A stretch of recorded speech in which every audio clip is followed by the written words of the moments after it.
Have you ever wondered if Wall Street is actually built to make you rich, or if it quietly makes everyone else rich off your mistakes?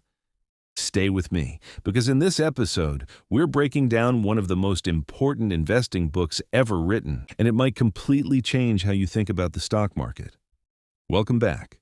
Today, we're diving into A Random Walk Down Wall Street by Burton G. Malkiel. This book has shaped how millions of people invest. It attacks the myths, exposes the traps, and then gives you a simple, evidence-based way to build wealth over a lifetime. By the end of this episode, you'll understand why most professionals fail to beat the market, why stock prices are far less predictable than you think, and how an ordinary investor with patience and discipline can quietly outperform the majority of Wall Street. So, sit back, relax, and let's take a walk. A random walk down Wall Street. First, what does random walk even mean? Imagine you are watching someone who has had a little too much to drink, walking down a sidewalk at night. They stumble left, then right, then forward, then back. Their next step is unpredictable. You might know the general direction they are trying to go, but each small movement is basically random. Malkiel argues that stock prices behave the same way in the short term. Every new piece of information, every emotion, every rumor, every headline gets instantly baked into prices by millions of investors buying and selling. The result is a path that looks messy and unpredictable. From one day to the next, prices wander like that drunk walker on the sidewalk. Here's the key idea. If prices already reflect all available information, then trying to predict the next move day by day is almost hopeless. You might get lucky for a while, but in the long run, it's incredibly hard to consistently beat the market. That's exactly what Wall Street tries to sell you. Let's talk about why most people, including professionals, lose the game. We love stories about the genius stock picker, the legendary manager who always seems to know the next big winner, the social media influencer who turned a small account into a fortune. It's exciting. It feels heroic. But Malkiel's message is simple and uncomfortable. Those stories are the exception, not the rule. When researchers study the performance of professional money managers over many years, a depressing pattern shows up. After fees, taxes, and trading costs, most of them fail to beat a simple, low-cost index fund that just owns the entire market. Think about that for a second. These are people with teams of analysts, access to management, fancy models, and information terminals. And yet, over long stretches of time, most of them do not outperform a basic index that your grandma could buy in a retirement account. Why is it so hard? First, competition. The stock market is one of the most brutally competitive arenas on earth. Every time you buy a stock, someone else is selling it. If you think you're smarter than the person on the other side, you're basically saying you're smarter than hedge funds, institutions, and algorithms that trade in microseconds. Second, costs. Every trade has a cost. Every management fee, every expense ratio, every tax bill eats away at your returns. Even if a manager is slightly better at picking stocks, those extra costs can completely erase the advantage. Third, luck. In the short run, it is almost impossible to tell the difference between skill and luck. A manager can look brilliant for 3, 5, or even 10 years, and still simply be the lucky one in a giant lottery of strategies. Malkiel's conclusion is harsh but honest. Trying to beat the market is like flipping coins against millions of other people. Some will look like geniuses for a while, but over time, most of them regress back to average. And that's before subtracting all the costs. So if trying to beat the market is such a bad deal, why do people keep doing it? To understand that, we need to look at the two big approaches investors have used for decades, and why Malkiel thinks both are deeply flawed. Let's start with the first camp, chart watchers and technical traders. These are the people who stare at price charts all day. They look for patterns with names like head and shoulders, flags, pennants, and double bottoms. They track volume, moving averages, and momentum indicators. The idea is simple.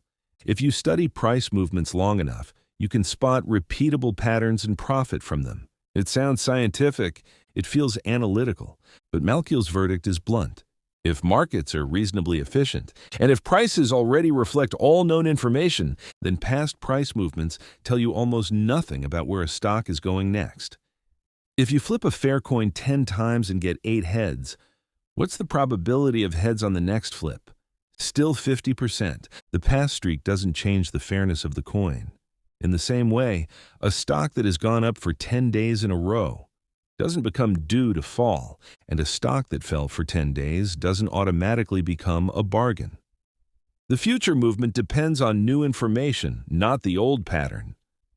Malkiel even jokes that if chart patterns actually worked in a reliable way, they would be discovered, exploited, and then quickly disappear, because everyone would rush to use them. So much for Camp 1. Camp 2 is the fundamental analysts. These are the people who dive into financial statements, study cash flows, earnings, balance sheets, and management quality. They build detailed models, estimate intrinsic value, and then compare it to the current stock price. If the stock trades below their estimate of fair value, they call it undervalued. If it trades above, they call it overvalued. This approach feels more serious. It is rooted in real business performance, not just lines on a chart. And to be fair, Malkiel respects fundamental analysis more than pure chart watching. But he still believes it has severe limitations. Why? Because thousands of other professionals are doing the exact same thing.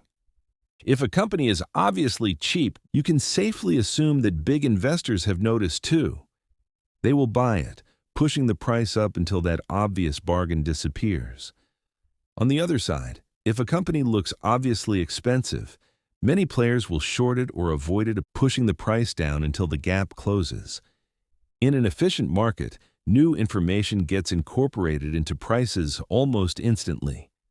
By the time you, the individual investor, react to the latest earnings report, large institutions have already traded on it.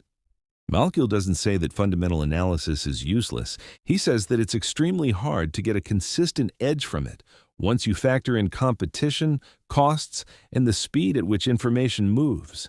So if technical analysis mostly fails, and fundamental analysis has serious limits, what about all those dramatic movements in the market? Are they random too?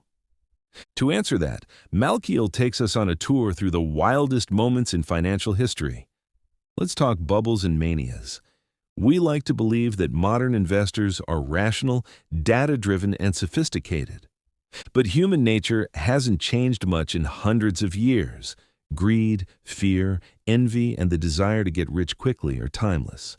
Malkiel walks us through famous episodes like Tulip Mania in Holland, where people paid outrageous sums for rare flower bulbs, or the South Sea bubble in England, where stock prices soared to absurd levels on dreams and rumors. Closer to our time, we saw the dot-com bubble, where companies with no profits and barely any revenue were valued in the billions, simply because they had a website and added .com to their name. Later, we watched the housing bubble expand with people flipping homes they could barely afford, convinced that real estate could only go up. These episodes feel insane in hindsight, but when you are inside the bubble, it feels normal. Everyone around you is making money. Friends are bragging. News anchors are cheering. The fear of missing out is overwhelming. Malkiel calls this the castle in the air theory of investing. People buy not because of what something is truly worth, but because they believe they can sell it later to someone even more optimistic. The problem, of course, is that eventually reality shows up. The castle in the air has no foundation. Prices crash. The last buyers, the ones who got in late, get crushed. Here's the sobering lesson. Markets are not perfectly rational. They can be swept away by story, excitement, and narrative.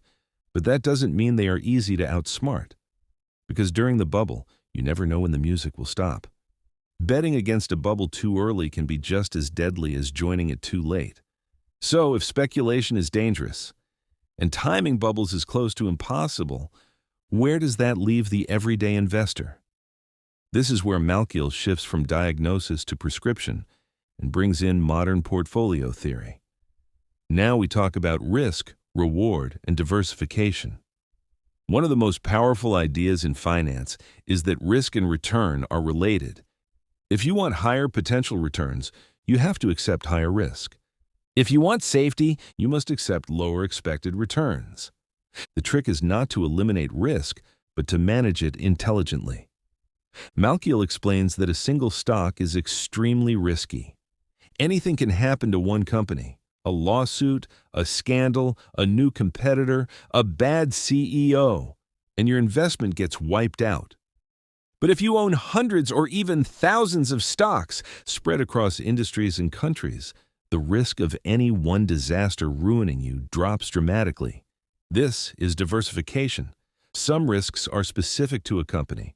Those can be diversified away. Other risks are systematic. Recessions, interest rate changes, global crises, those affect almost all assets, and you can't avoid them completely. Modern portfolio theory, pioneered by Harry Markowitz, shows that you can combine assets in a way that gives you the highest expected return for a given level of risk. Instead of hunting for the perfect stock, you build the right mix of assets. Malkiel explains the idea of the efficient frontier. Imagine a curve that shows the best possible portfolios for each level of risk. Below that curve are portfolios that are just plain inferior. They have lower returns for the same risk, or higher risk for the same return. The key insight is this. You don't need to pick superstar stocks. You just need to own the market in a smart, diversified way, and stick with it. This is where index funds come in, and where Malkiel becomes truly passionate. Enter the index fund, the quiet hero of this book. An index fund does something beautifully simple. It doesn't try to outsmart the market. It doesn't hire superstar managers to pick the next Amazon or Tesla. It just buys every stock in a broad index, like the S&P 500 or the total U.S. market, and then holds them with minimal trading. No big bets, no market timing. Very low costs. If the market goes up, you go up. If the market goes down, you go down. You capture the average return of the market. But here's the twist Malkiel wants you to understand. Over long periods of time, the average return of the market is actually better than what most active managers deliver. When you remove high fees, you remove unnecessary trading, and you stay fully invested. Instead of trying to time ups and downs, the average suddenly looks pretty great. Historically, broad stock markets have delivered attractive returns over decades, despite wars, crises, inflations, and recessions. It's not a straight line. There are painful drawdowns, but the long-term trend has been upward. Malkiel's advice is not flashy. He doesn't promise you secret signals, insider tips, or overnight riches. He says, in essence, accept that the short-term movement of stock prices is mostly random. Stop paying high fees to people who pretend they can see the future. Own low-cost index funds. Stay diversified. Stay patient. But if the formula is this simple, why doesn't everyone follow it? To answer that, we have to look not at the market, but at ourselves. Now we step into the world of behavioral finance. Humans are not rational robots. We are emotional, biased, and often inconsistent. Malkiel explains several psychological traps that cause investors to sabotage themselves.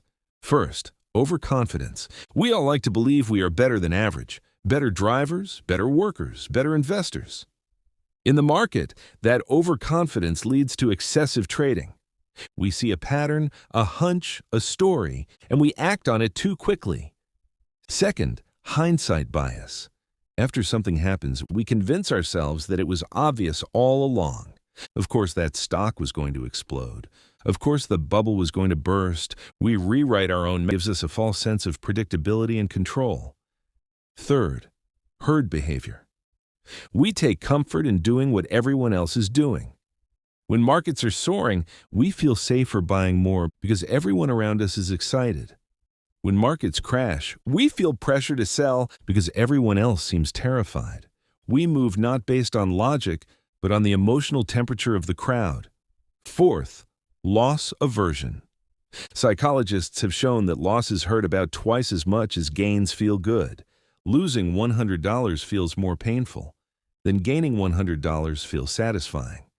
This makes us panic at the worst possible time. We might sell during a crash, locking in losses, and then wait too long to get back into missing the recovery. Fifth, mental accounting. Money differently depending on where it comes from. Bonus money feels like fun money we can gamble with. Retirement savings feel sacred, but the market doesn't care where the dollars came from. A risky bet with fun money can still cost you years of progress. Malkiel's goal is not to shame us. It is to help us recognize our own tendencies, so we can design a strategy that protects us from ourselves. And that leads us to perhaps the most practical part of the book, how to build a lifelong investing plan. That matches your age, your goals, and your tolerance for risk. So what does Malkiel actually recommend you do? He believes in something called life cycle investing. The idea is that your investment strategy should change as you move through life. When you are young, you have a powerful asset, time. You can ride out bear markets. You can recover from crashes. You have decades of earning ahead of you. That means you can afford to take more risk. In practice, that usually means a higher allocation to stocks and a smaller allocation to bonds or cash. As you approach middle age, especially if you have a family or major responsibilities, you still want growth, but you also want more stability.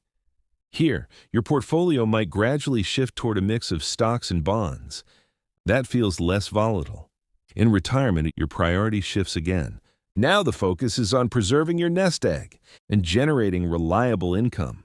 You may lean more on bonds, high-quality fixed income, and maybe some dividend-paying stocks, while still keeping a portion in equities to protect against inflation. Malkiel doesn't insist on a single formula, but he offers rules of thumb. One classic guideline is to have a percentage in bonds roughly equal to your age, and the rest in stocks, then adjust based on your personal situation and risk tolerance. But asset allocation is only part of the plan. He also emphasizes a few powerful habits. First, start early. Compounding is the quiet miracle of investing. Money that earns returns, then earns returns on those returns, grows at an accelerating pace over time. The earlier you begin, the more time compounding has to work its magic.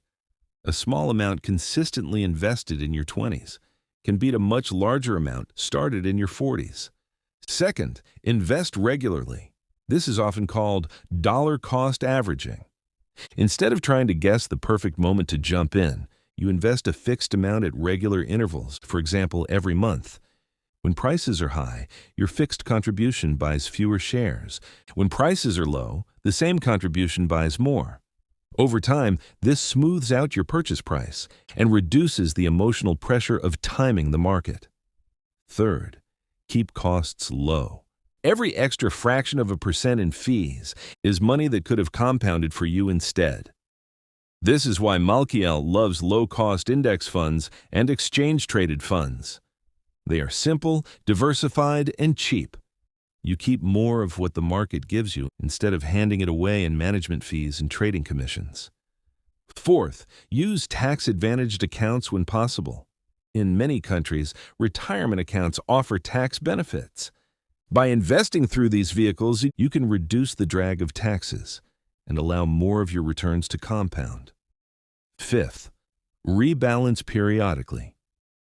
Over time, some parts of your portfolio will grow faster than others. If stocks have a great year, your portfolio might become more aggressive than you intended. Rebalancing means deliberately selling some of what has grown and buying what has lagged to bring your allocation back to its target. This feels counterintuitive. You are selling the winners and buying the laggards. But over time, it forces you to buy low and sell high and keeps your risk level in check. Combine all of these, and you have the core of Malkiel's advice. Own broadly diversified index funds. Adjust your mix of stocks and bonds as you age. Invest regularly. Keep costs and taxes low. Rebalance occasionally. And most importantly, stay the course through the noise. Let's bring this down to a simple checklist you can remember. Here are the big takeaways from A Random Walk Down Wall Street. 1. In the short term, stock prices move in ways that are basically unpredictable. Don't build your future on short-term predictions. 2. Most professional managers fail to beat the market after costs. Paying high fees for the promise of outperformance is usually a bad deal. 3.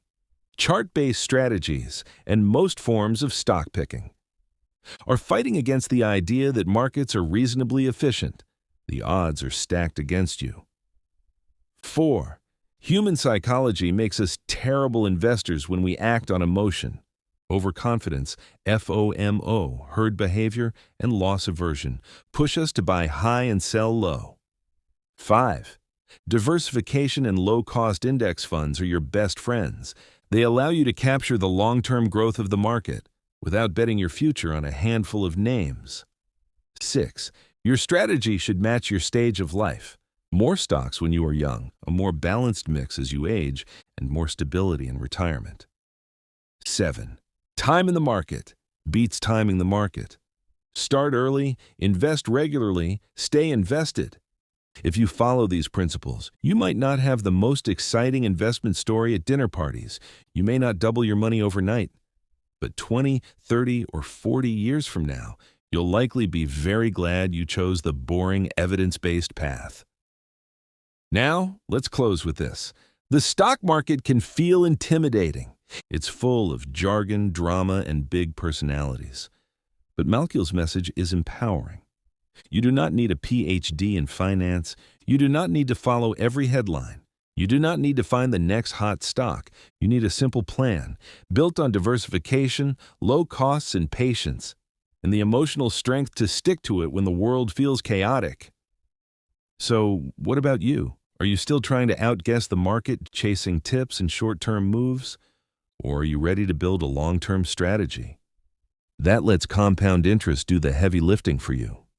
If this audiobook-style summary helped clarify things, do me a favor. Hit like so this video reaches more people who need it.